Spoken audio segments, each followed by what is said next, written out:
Señor inversionista, tenga usted cuidado, en vez de su ganancia tendrá algo quemado. Señor capitalista, tenga usted cuidado, no tenga que cruzar el mar a nado. Porque el pueblo borinqueño está pronto a despertar, en la víspera del pueblo que ya mismo va a gritar, a gritar, tengan cuidado.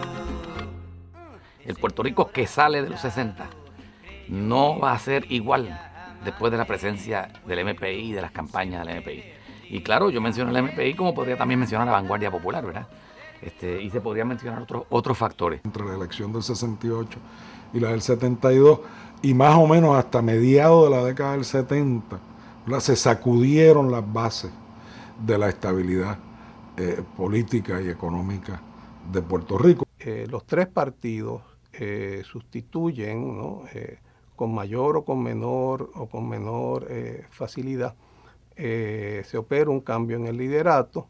En el Partido Popular Democrático, la generación fundadora, que todavía era tan importante, sale de la batalla, por decirlo así. Pero lo cierto es que con la elección del 68, en que el Partido Popular Democrático retiene el control del Senado, y la elección de Rafael Hernández Colón como presidente del Senado, de ahí en adelante la sustitución del liderato va a ser prácticamente total. Y sobre todo la primera mitad de la década del 70 es el momento de mayor debilidad de Estados Unidos en todo ese periodo, ¿verdad? Comienza con la devaluación del dólar por el presidente Nixon en 1970, la eventual retirada de Vietnam, la derrota en Vietnam, seguida por la caída de Saigón, y entre medio de eso la crisis de Watergate y todo el lío interno en Estados Unidos. Y en el Partido Nuevo Progresista, pues el rompimiento del antiguo Partido Estadista Republicano de Miguel Ángel García Méndez, pues deja fuera del juego político a todo el sector conocido como republicano anteriormente, ¿no? Que entonces van a pasar a ser realmente pues una nota al calce en la historia política. El Puerto Rico de la década del 70 y el Puerto Rico posterior de los 80, de los 90 y el actual es un Puerto Rico que se transforma en gran medida por las aportaciones y la militancia del Partido Socialista Puertorriqueño. El hecho de que sea un partido, digamos, que no aglutinara a las grandes mayorías electorales, el hecho de que no sea un partido, digamos, que tiene cientos de miles de seguidores, no quiere decir que no transforme más profundamente el país que un partido que tiene esos seguidores. Yo creo que en la historia de Puerto Rico el MPI y el PCP en la década del 60 y 70 provocó determinadas transformaciones que fueron más profundas o más que los mismos partidos principales. Se combina una irrigación tremenda y súbita de la economía puertorriqueña por parte del gobierno de Estados Unidos para un poco apagar el fuego social que había debajo de ese auge. En el Partido Independentista, Rubén Berrío sustituye a la cabeza a don Gilberto Concepción de Gracia. Tampoco ahí va a ser fácil la transición de liderato, ¿no? Hay toda una serie de desprendimientos, líderes del PIB que se desafilian, ¿no?, por determinados motivos. Así que hay esa renovación completa, casi total, del liderato generacional. Claro, nosotros vemos toda la efervescencia de esa década con muy buenos ojos. Contribuye a la lucha, lo vemos de forma integrada, porque el pueblo va integrándose y buscando los canales de identificarse con aquellas organizaciones que van surgiendo. De parte nuestra, nuestra concepción, todas las expresiones políticas de organización abiertas o legales era conveniente para la lucha y lo veíamos con muy buenos ojos. Y en lo que nosotros pudiéramos aportar, aportábamos. La gobernación de don Luis Ferré, de entre el 68 y el 72, es la primera que va a movilizar masivamente recursos para los sectores pobres en Puerto Rico. Pero no podemos olvidar que en Estados Unidos también había un momento donde se estaba librando lo que se bautizó como la Guerra contra la Pobreza, donde se crearon una enorme cantidad de programas federales, porque la economía de Estados Unidos ya en esos años estaba dando muestras de que no era capaz de atender las necesidades de empleo de los pobres, sino que estaba orientándose hacia hacer una economía que generaba muchas riquezas para las empresas multinacionales, pero poca capacidad, poco derrame hacia los sectores pobres.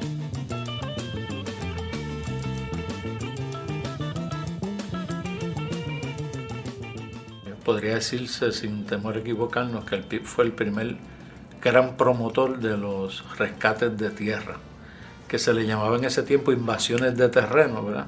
Pero nosotros los bautizamos como rescates de tierra, porque esas eran tierras que le pertenecían al pueblo puertorriqueño, pero que fueron usurpadas, ya fuera por el Estado o por empresas privadas.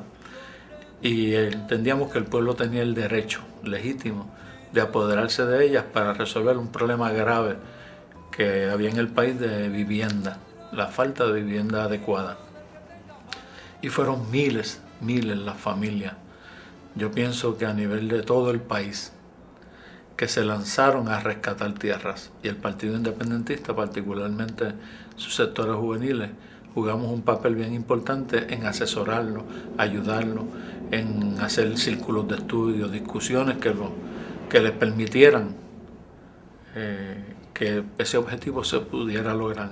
Los resultados de esas elecciones en el 68 y el Partido Nuevo Progresista ganó en Puerto Rico con el 100% del apoyo teórico posible entre los sectores ricos y de clase media alta. O sea, fue el partido que a la clase media alta en Puerto Rico le afirmó su idea de que vinculado a los Estados Unidos habría más progreso económico, material y más posibilidad de crecimiento. Prácticamente todos los sectores acaudalados en este país se fueron con el Partido Nuevo Progresista. Pero la segunda fuente de apoyo principal fueron los sectores de la clase trabajadora más pobre, los sectores más pobres del país, ¿verdad? Porque el mensaje de que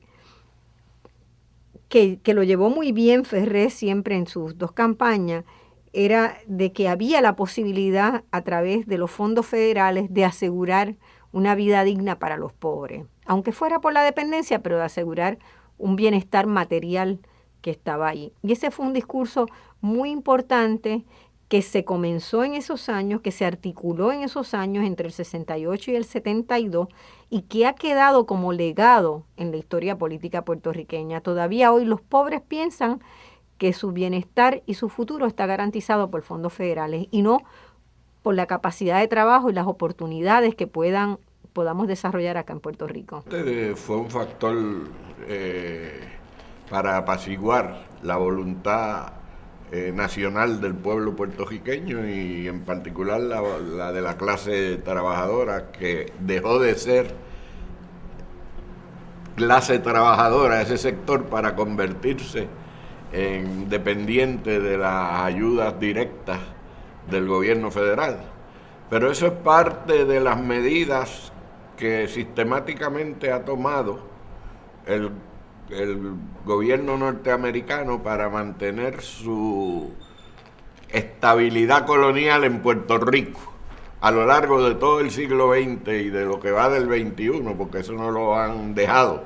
El país se ha industrializado, se ha modernizado, tiene una conciencia mucho más compleja y es capaz de atender a los problemas que se le planteen que le planteen los mismos acontecimientos históricos. Yo creo que todo esto es fundamental. Cuando el Partido Independentista está en la calle luchando y el Partido Socialista, que se crea en el 71 como resultado de la transformación del MPI, también está en la calle luchando, hay una nueva lucha independentista y se hablaba de nueva lucha, se hablaba de nuevo sindicalismo, se hablaba de reivindicaciones y además todo eso sucede en un momento en que hay una crisis económica de nuevo cuño. El pueblo borinqueño está pronto a despertar en la víspera del pueblo. Puerto Rico probablemente estaba al borde de una revolución social en el 71, 72, 73,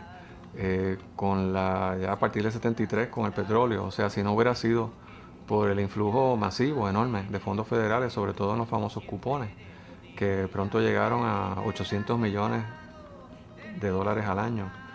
Y era el programa de cupones más grande, o de los más grandes de los Estados Unidos. O sea, eso tiene un efecto enorme. Y las 936, las fábricas que se abrieron entonces sustituyendo las petroquímicas que iban cerrando, y entonces ofrecieron unas opciones de empleo, también fueron importantes. O sea que estamos en un contexto muy dinámico, donde en un sistema que tiene capacidad de respuesta y que ciertamente la demostró ahí.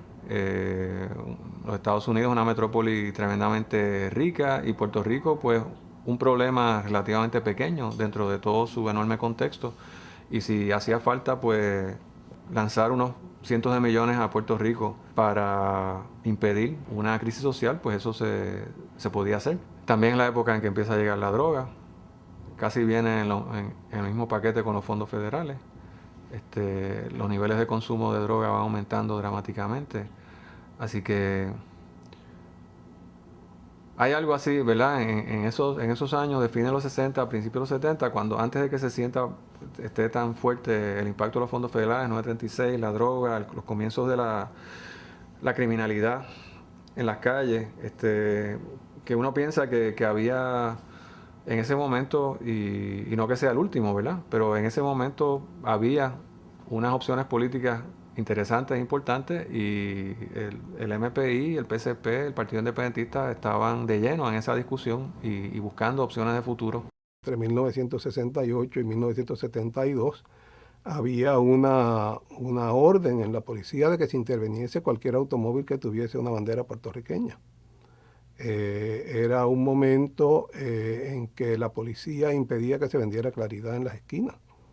Era un momento en donde en la Universidad de Puerto Rico, que tradicionalmente había sido un campo abierto, ¿no? Con algunas limitaciones como siempre, pero un campo ciertamente mucho más abierto al diálogo que nuestra sociedad, que no era tan tolerante. Se comienza a cerrar ese espacio de tolerancia y de diálogo.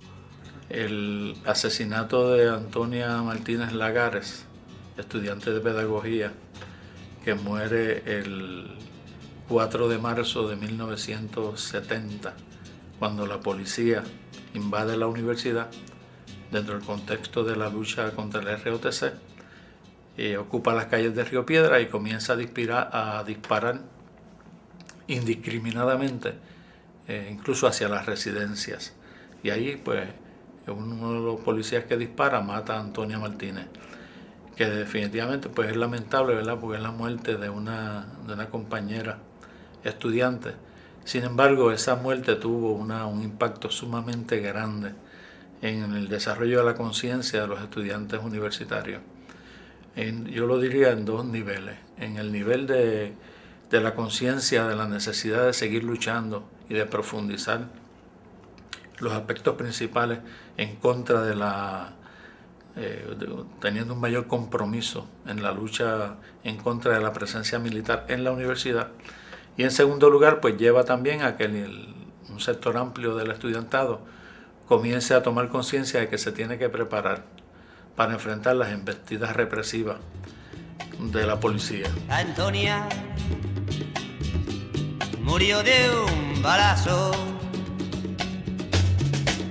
Levante el puño, joven luchador. No preguntes dónde.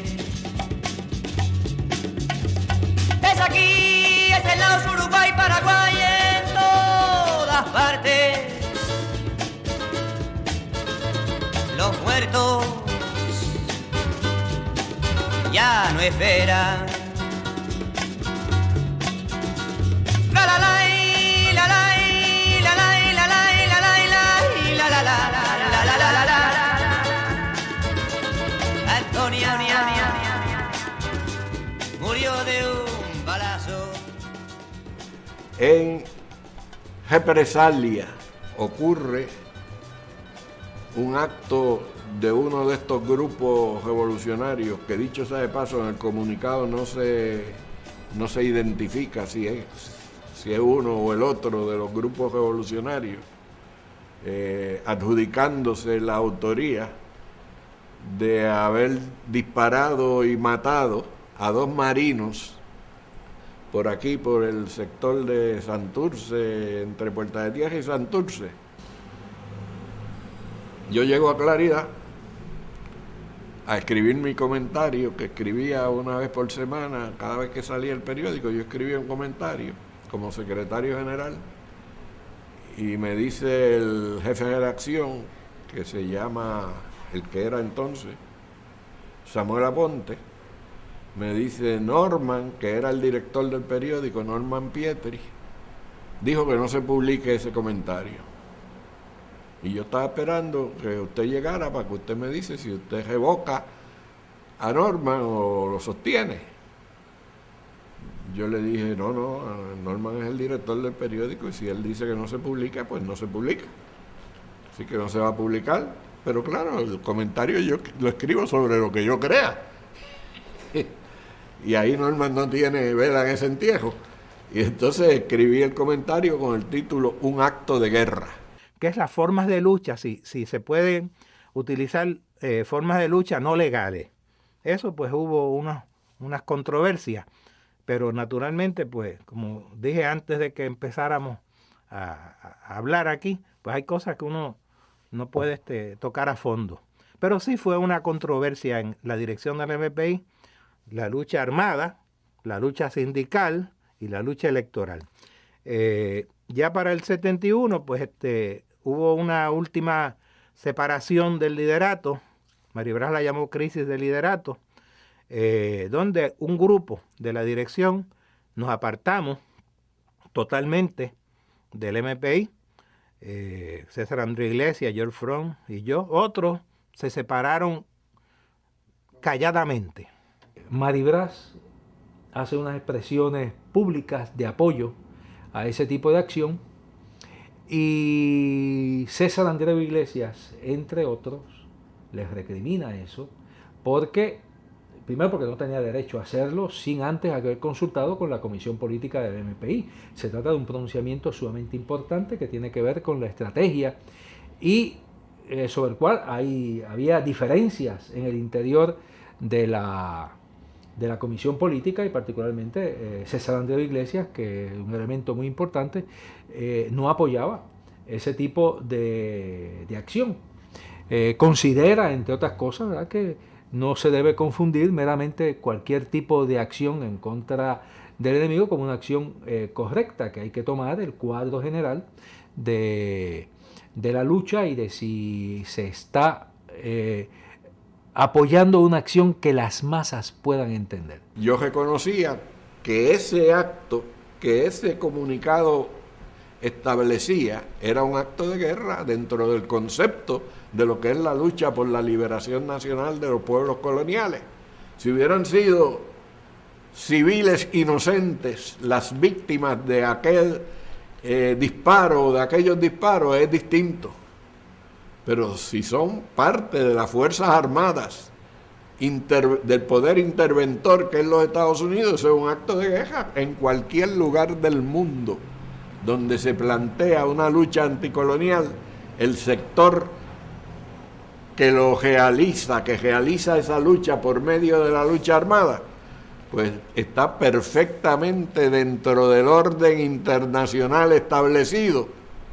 Matar a los soldados y marinos del poder interventor, de la misma manera que los soldados y marinos del poder interventor matan a los militantes de ese movimiento clandestino si lo encuentran. ¿Ves? Y claro, pues eso suscitó una discusión y entonces se van del periódico y del movimiento, entre otros, Norman Pietri y César Andrés Iglesias, que son dos cuadros valiosísimos del movimiento pro independencia. Este sector, que por cierto, había estado identificado con el marxismo. No hay que olvidar que César Andrés Iglesias había venido del Partido Comunista, tenía una gran experiencia sindical, era el secretario de Asuntos Sindicales del MPI, escribía en la prensa y tenía un gran prestigio dentro de ciertos sectores de la izquierda y ciertos sectores del sindicalismo aquí en Puerto Rico. El MPI siguió apoyando activamente, públicamente, y los comunicados que enviaban los comandos armados de liberación se publicaban en Claridad. Y se publicaban íntegramente en Claridad. Y Claridad promovía que la población apoyara esas acciones. Claro, al irse Norman, irse César, irse Samuel, que era el jefe de redacción, pues el periódico se queda en una noche de cierre, sujeto a no salir. Y nos llaman y dicen, hay que sacar a Claridad, así que nos van y buscan compañeros de madrugada. Y ahí empieza Gervasio y Florencio y Manuel de Jota y otros más, Carmen Noelia, empiezan varios a trabajar, a Bernardo López, a trabajar en el periódico de Claridad. El periódico siguió para adelante, no se cayó, como temimos en un momento dado. Al irse esta persona y crearse esa crisis de liderato, los jóvenes que veníamos de la universidad, que llevábamos 4 y 5 años, ya en ese año la mayor parte de nosotros nos graduábamos, formamos entonces, éramos la nueva escuela de 4, de militantes nuevos, jóvenes, con una visión diferente, ¿verdad? Tal vez más dinámica del momento que estamos viviendo, y accesamos todo, pasamos a diferentes posiciones, a hacernos cargo del desarrollo del movimiento por la independencia. César Andreu Iglesias, Samuel Aponte, Norman Pietri y otros vienen al PIB. Y cuando llega César Andreu al PIB, pues plantea hacer un periódico. Y él venía pues de Claridad y de haber tenido una carrera periodística muy valiosa. Y entonces el PIB estaba en pleno desarrollo. Y ahí se hace el periódico La Hora. Yo creo que tuvo un impacto importante en un momento, pero no, obviamente, nada que se pareciera al impacto que tuvo el periódico Claridad, que estaba desde antes. Pero como periódico de la independencia, La Hora cumplió una función en un momento. Yo diría que una función secundaria, de eso no hay la menor duda. Pero era un periódico del partido también, ¿no? Y teníamos una militancia en el PIB muy buena, y esa militancia vendía el periódico en las calles y servía, era otro Claridad, por llamarlo así, con su diferencia mínima, ¿no?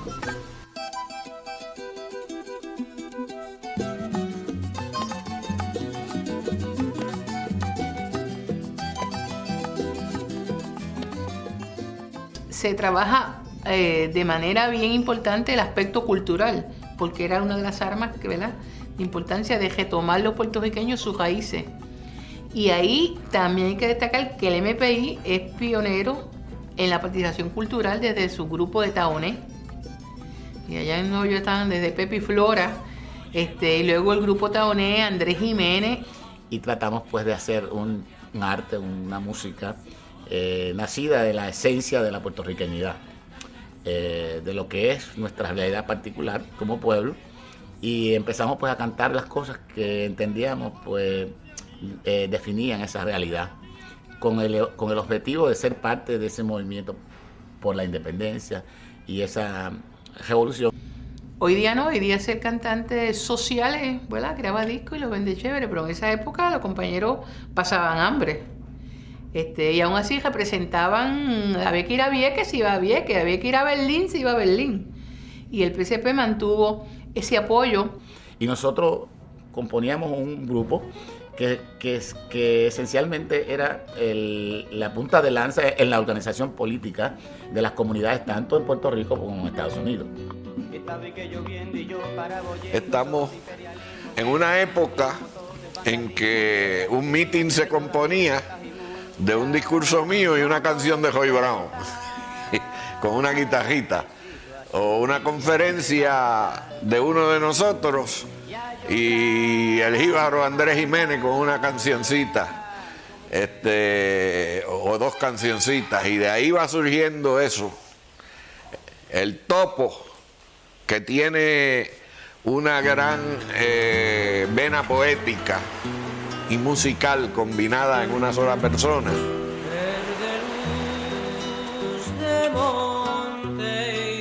Yo me acuerdo Verde Luz, haberlo escuchado en un ensayo que me dijo: Juan, ¿qué tú crees de esta cancioncita? Y cancioncita es que se ha convertido casi en un segundo himno nacional de Puerto Rico. Nosotros en la lucha del PIB de los años 70 nos decidimos por una consigna y nos comprometimos con esa consigna. La consigna era arriba los de abajo. Y no debía haber confusiones. Vamos a estar con un sector, vamos a dedicarnos a proteger ese sector, a darle la ayuda que necesiten, a confrontar lo que haya que confrontar.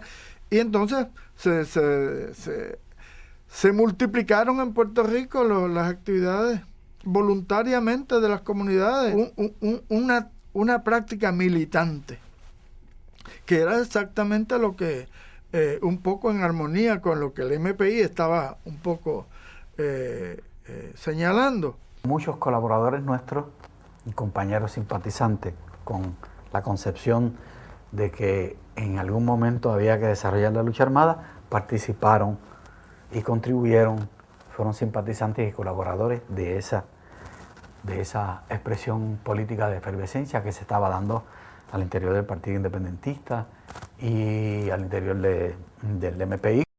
El PIB del 1970, cuando va a una asamblea a resolver su dirección nacional, es un partido de jóvenes, un partido de estudiantes universitarios mayormente, un partido de mucha juventud.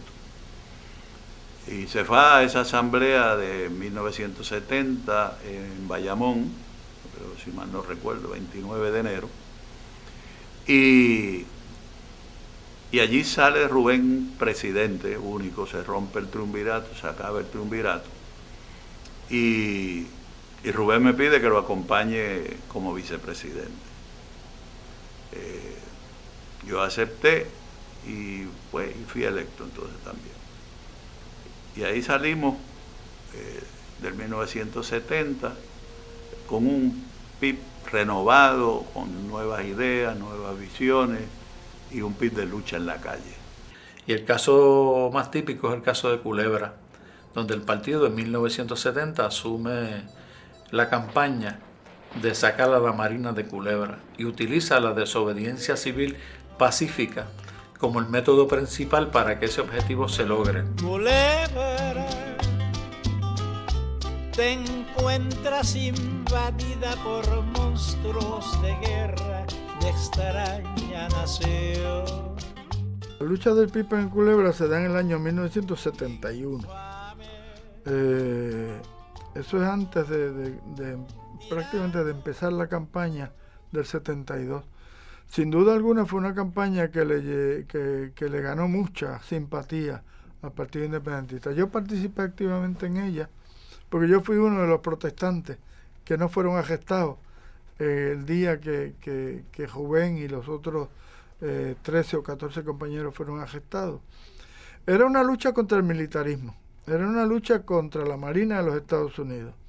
Fue el primer gran brote que se reprodujo después varias veces, porque nosotros luchamos en Culebra y se logró que la Marina desistiera de continuar los bombardeos en Culebra. El abuso de Culebra, que era reconocido por todo el mundo, salió a la luz pública por virtud de unas bombas que perjudicaron más directamente al sector en donde estaba la gente en Culebra, porque hasta ese momento, aunque se sentía continuamente el bombardeo en cada uno de los hogares, se limitaba a oír un temblor y verlo desde lejos, porque era en la península de Flamenco, en donde enfilaban sus cañones. la Armada de los Estados Unidos. Pero hubo varios accidentes, no debo decir accidentes, varios incidentes consecuencia de ese bombardeo continuo que en ese momento sacaron a flote el abuso que estaba sometido el pueblo de Culebra y por lo tanto el pueblo puertorriqueño. Aprovechando esa coyuntura histórica y a la luz de las experiencias de la desobediencia civil que se habían experimentado en Estados Unidos, en donde ante una fuerza avasalladora se contestaba con la fuerza moral de la desobediencia civil, fue que el Partido Independentista decidió incursionar en el área de tiro de la Marina, es decir, en la península de Flamenco, y allí establecimos una capilla en donde participaron varios ministros puertorriqueños, hombres de Dios, junto al Partido Independentista puertorriqueño, y como le dije anteriormente, un sector, 2 o 3 miembros de los cuáqueros en Estados Unidos que enviaron unos representantes, uno de los cuales estuvo encarcelado junto a los 12 puertorriqueños que estuvimos en la cárcel en Culebra. Obviamente el hecho de que fuera el liderato del partido, y en este caso su presidente, el que estuviera allí en Flamenco, ayudó a que esto cobrara un gran revuelo en Puerto Rico, como cobró aún mayor revuelo en que se encarcelara al presidente del Partido Independentista, que sucedió que en ese momento era yo, pero yo creo que fue más la presidencia del partido, que había sido y ha sido siempre un partido que participaba en el proceso civil electoral, en la militancia, pero que no estaba asociado con ningún tipo de acción de otra naturaleza que no fuera una acción de carácter civil y pacífico. Y fue de tal impacto la campaña desarrollada por el PIB que logró que el movimiento pro independencia y otros sectores que apoyaban otros métodos de lucha también participaran, utilizando la misma estrategia o táctica de desobediencia civil pacífica en el proceso de Culebra.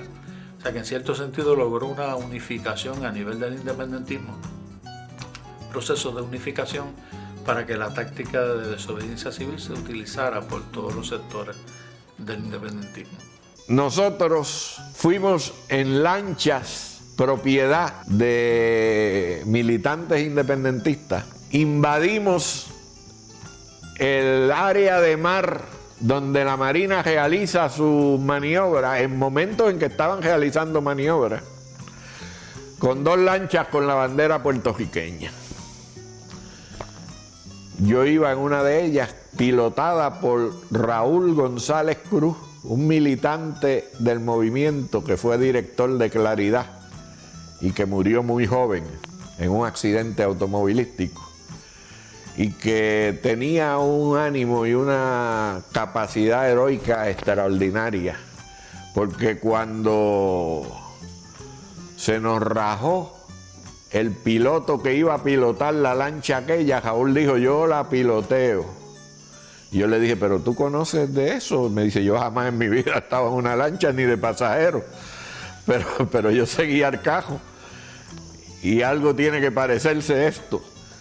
Y agarró la lancha y la sacó de allí de las Croabas a las 12 de la noche, y salimos de la Croaba para allá, para Culebra, y llegamos a Culebra, y en Culebra por la mañana salimos para el mar donde estaba la Marina realizando sus operaciones, y otro muchacho de Culebra en otra lanchita chiquita con 2 más, los 2 con las banderas puertorriqueñas en nuestras embarcaciones. Nos metimos en el área prohibida y bajaban los aviones a ras de las lanchas y nos decían desde un megáfono en el avión: "This is the U.S. Marshal", el alguacil de los Estados Unidos. "Ustedes están violando la ley federal, tal y cual sección del estatuto. Salgan de sitio donde están o serán arrestados y enjuiciados por violación a la sección tal de qué sé yo cuánto. Y nosotros oíamos eso como oír llover y seguíamos para adelante y para adelante y para adelante con aquel piloto que jamás en su vida había pilotado una lancha. Y de momento viene una lancha como 3 veces de grande la nuestra, del US Navy, que viene dirigida directamente hacia nosotros y entra en un forcejeo con nosotros para obligarnos a entregarnos, sería, ¿verdad? Me imagino. Y cuando la lancha se pega a nosotros, una compañera fupista que iba con nosotros, que dicho sea de paso, después ha vivido todos los años en Nueva York y yo la he visto en actos sucesivos por años y años y está allá y ha sido militante de la lucha durante todos esos años.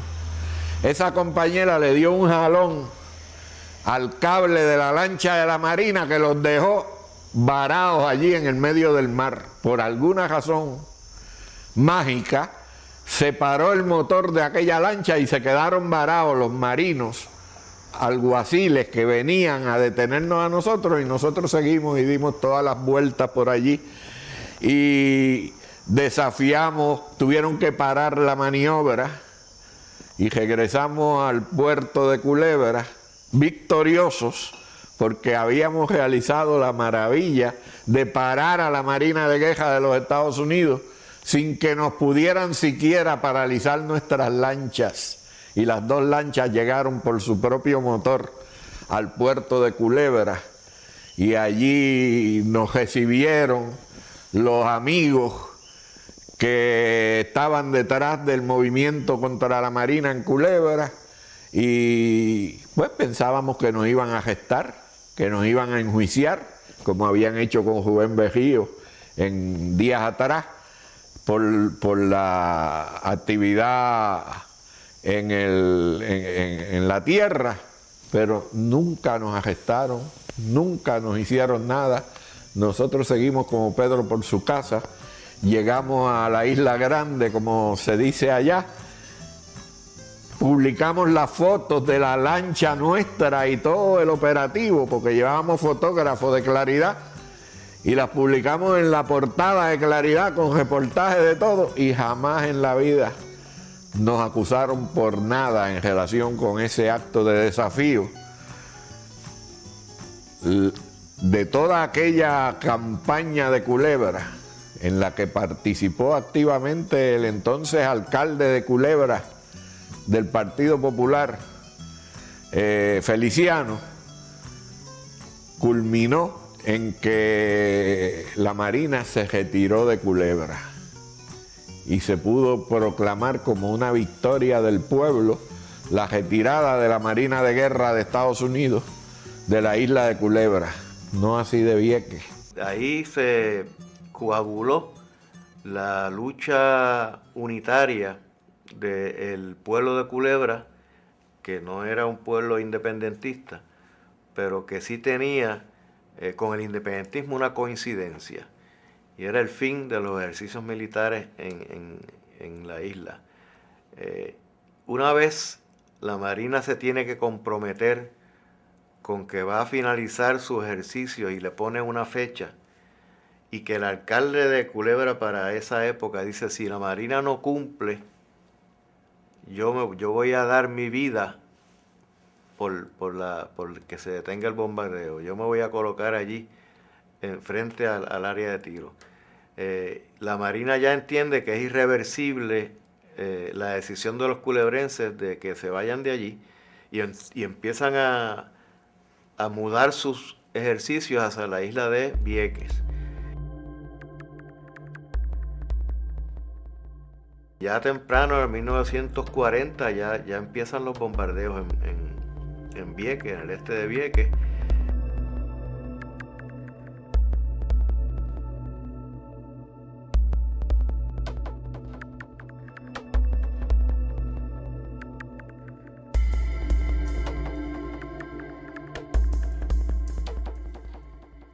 Se hablaba en aquella época de que había que encontrar un lugar para desplazar la flota británica en caso de que Inglaterra cayera en manos de los alemanes. Así que todos esos planes que se desarrollaron en Vieques estaban conectados con la situación que se estaba dando en la Segunda Guerra Mundial. Pero en 1961, el secretario de la Defensa, Robert McNamara, le envía una carta a Luis Muñoz Marín solicitándole que tenían que desalojar la isla de Vieques y Culebra porque las dos islas eran necesarias para la defensa nacional. El objetivo real de la Marina era despoblar ambas islas de Culebra y de Vieques. Luis Muñoz Marín activa el comité número 3 para llevar a cabo esa negociación y empiezan a identificar qué territorios o qué propiedades iban a intercambiar por las dos islas municipios. La Marina de Guerra estaba dispuesta a dar $20 millones para sacar a toda la población. Y llegaron a plantearle al gobierno de Puerto Rico en distintos momentos o que trasladara a toda la población de Culebra a Vieques para quedarse con la isla de Culebra completa, o que sacara a la población de Vieques de la isla, le comprara las tierras, le compensara, como se hizo de hecho en algunas de las islas del Pacífico, para poder llevar a cabo pruebas nucleares. Lo más interesante de examinar los documentos es que dentro de asuntos misceláneos estaban los cementerios. ¿Qué se iba a hacer con todos los muertos que estaban en el cementerio de Vieques? Se iba a haber que trasladar todos los muertos del cementerio de Vieques. Todo esto se negoció a espaldas del pueblo puertorriqueño. Kennedy estuvo en Puerto Rico, conversa con Muñoz sobre la situación.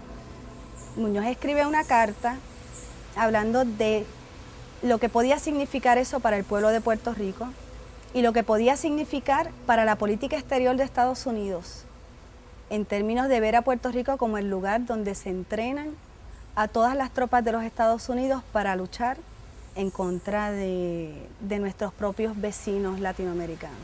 Así que aunque no se implantó el Plan BC, sí se mantuvo una política. Por ejemplo, no se podían construir edificios de más de cierta altura. Y eso implicaba que si se quería desarrollar, por ejemplo, proyectos hoteleros, no se podía construir un hotel grande porque la Marina lo prohibía. Mantuvo muchas restricciones con respecto a la transportación marítima, ¿verdad? Las maniobras constantes creaban un ambiente que no era atractivo para desarrollar ningún tipo de proyecto turístico o de otro tipo en la isla, ¿verdad? Así que en cierto sentido sí se mantuvo una política que no trataba de no hacer viable ni el desarrollo económico de Vieques ni que hubiera una población numerosa en la isla. Y paulatinamente se traslada todo el aparato militar para la isla Nena y desde entonces se traslada la lucha por la salida de la Marina a la isla de Vieques. Durante estos años del 69 que surge en Mira hasta que yo recuerde, nunca tuvimos relaciones oficiales ni no oficiales con la dirección, con miembros de la dirección del Partido Independentista Puertorriqueño. Tampoco con el Movimiento por la Independencia. El MIRA era una organización político-militar de naturaleza clandestina, donde había un sector que le daba mayor peso al aspecto político-militar y otro sector que entendía, quizás siguiendo un principio de la línea maoísta, que es que el poder nace del fusil, pero el fusil lo dirige el partido. Planteaba la necesidad de un partido comunista clandestino como instancia política que le diera la dirección a la lucha armada. yo creo que ese fue un elemento que estuvo presente en ese proceso de división interna dentro del MIRA, que lleva a una ruptura interna del cual sale el Partido Socialista Revolucionario, ML, que al estar ya como ML desde su origen, pues implica que ya está definiéndose dentro de la corriente china, con todas las tesis chinas, queja popular prolongada, campo de la ciudad, partido clandestino con frentes legales, la organización política, el aspecto militar supeditado al aspecto político. O sea, que todos esos elementos estaban. Al interior del MIRA habíamos 3 dirigentes en ese momento por la crisis, con intenciones de reorganizar y ampliar un poco más la dirección. Quedábamos Roberto, Filiberto y mi persona, y comenzamos una serie de discusiones sobre enfoques. Y Roberto manifestó unas diferencias y el deseo de retirarse. Se retiró. Así que en aquel momento quedamos Filiberto y yo. Y una vez que ocurre eso, Filiberto plantea también retirarse, irse para Cuba, donde estaba su familia y sus hijos. Me pregunta qué iba a hacer yo. Y yo me quedo y voy a seguir con el esfuerzo. Y voy a hacer una consulta a todos los compañeros en los diferentes lugares que tenemos. Y yo sigo trabajando. Bueno, pues tuve la consulta, nos reunimos y si los compañeros deciden seguir, pues seguimos. El esfuerzo político organizativo, y así se dio. Hubo la consulta, todo el mundo dijo, no, esto sigue. Aparte del golpe que nos han dado, esto sigue y nos vamos a mantener. Y había que detener un poco esto de acciones armadas sin base popular. Creamos para ese entonces un frente político que iba a ser semiclandestino, que se llamaban los Comités Obreros Revolucionarios. Estaba fundamentado en unas lecturas que yo había hecho sobre cómo operó el Partido Socialista en España, una vez que se instaura Franco y ellos tienen que operar en centros obreros y crean unos comités obreros revolucionarios. Entonces, en ese momento creamos el Comité Obrero Revolucionario, hicimos una publicación que el MIRA no había tenido. El MIRA funcionaba a base de comunicados, que se llamaba El Martillo. A veces era un 8x5 doblado, pequeño, manejable, tema sencillo. Y sin mencionar que era del MIRA, comenzamos a reclutar y a hacer trabajo político, organizativo en diferentes sectores. Así estuvimos un buen tiempo. Cuando Rubén Berrío sale de presidente del partido, uno de los compromisos que Rubén Berrío llegó con la juventud era que iba a iniciar un proceso para el desarrollo de un programa del partido y que en ese proceso de diseño del programa la juventud iba a tener un papel preponderante y que las ideas socialistas que nosotros estábamos planteando pues iban a ser consideradas. De hecho, según se va dando el debate para llegar a la confección del programa entre el 70 y el 71, pues el programa acoge el socialismo democrático como el contenido fundamental del Partido Independentista Puertorriqueño. Proceso que no fue fácil porque había un sector dentro del partido que había sido el sector dominante durante los años de existencia del partido, que era una pequeña burguesía acomodada o incluso sectores de la burguesía puertorriqueña nacionalista que apoyaban al PIB. Y eso pues provocó un intenso debate en la organización, porque ese sector no aceptaba el socialismo como alternativa. Sin embargo, ante la fuerza que tenía la juventud dentro del partido y ante el hecho de que Rubén, Carlos Gallizá y otros líderes del partido asumieron el discurso socialista, pues ese sector se fue retrayendo, siguió apoyando al partido, pero ya en menor medida. No solo filosóficamente y teóricamente, sino que estábamos convencidos de que la línea socialista democrática nuestra era mucho más afín con las expectativas y los ideales y las querencias de nuestro pueblo.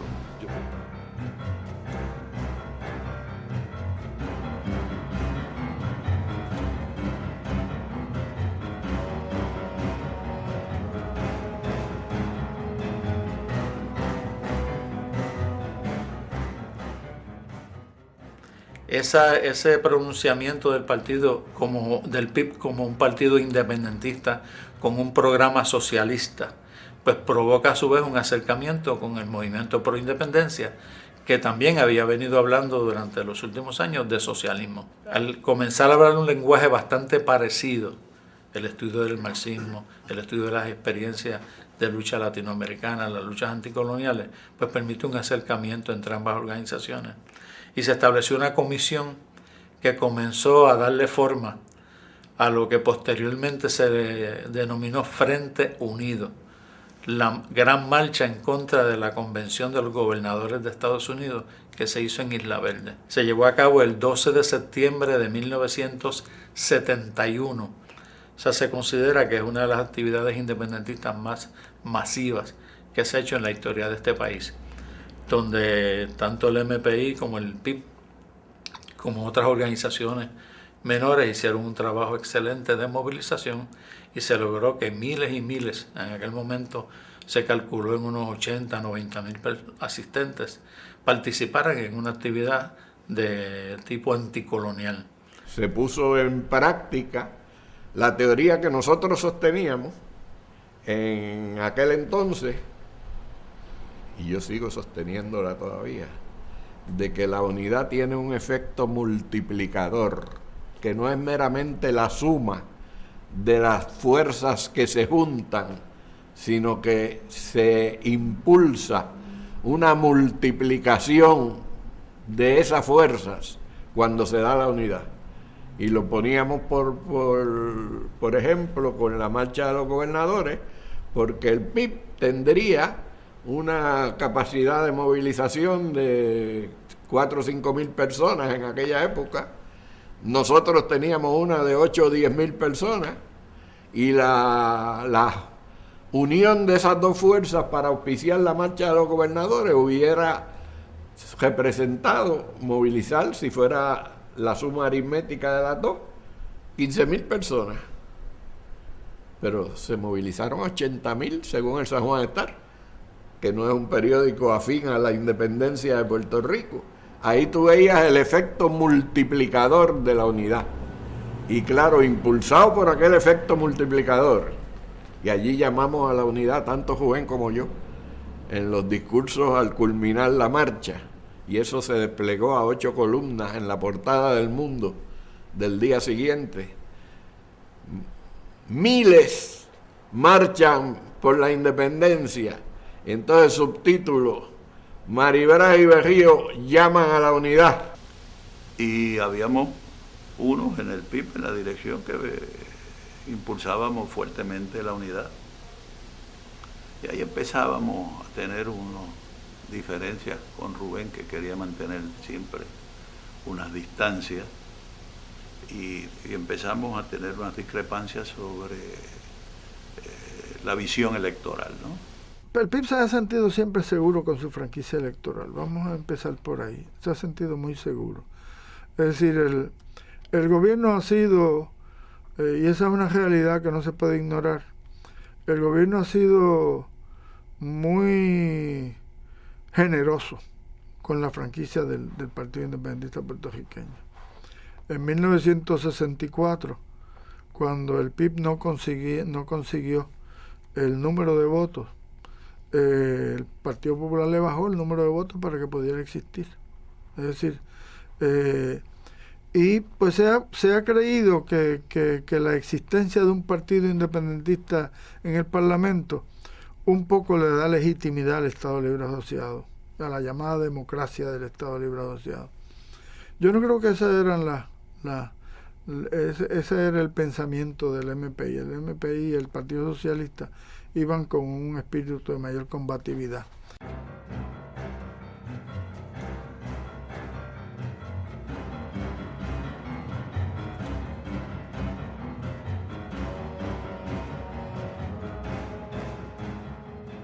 Para el 70 nos arrestan a Filiberto por el centro de la isla, por una delación del yerno de la persona que lo estaba guareciendo.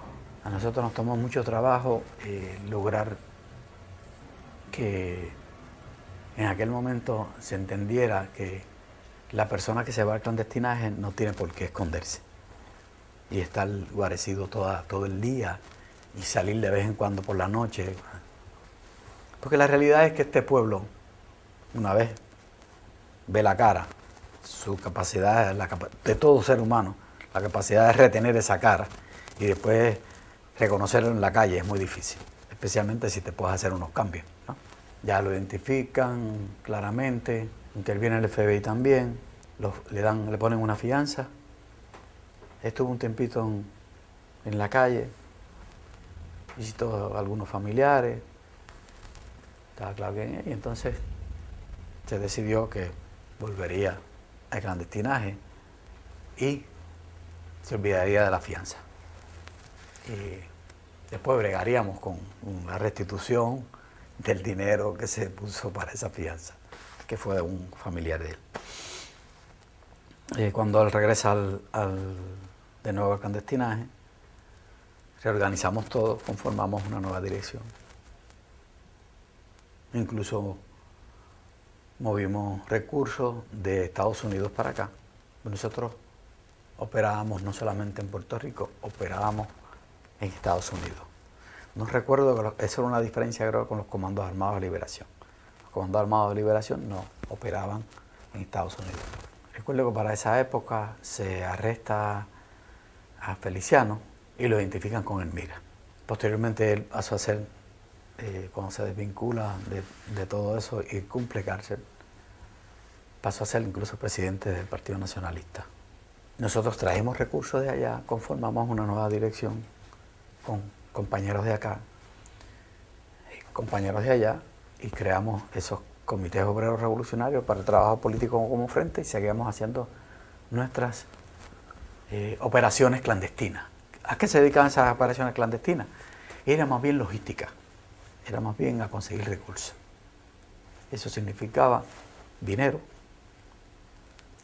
eso significaba cualquier otro tipo de recursos que no, especialmente si era posible de empresas norteamericanas, todo lo que fuera la logística, para apertrecharnos de todo lo que necesitábamos. Y así estuvimos aproximadamente como 2 años. Fuera Yankee, cojón, fuera Yankee, fuera Yankee, cojón, fuera Yankee, fuera Yankee, cojón, fuera Yankee, fuera Yankee.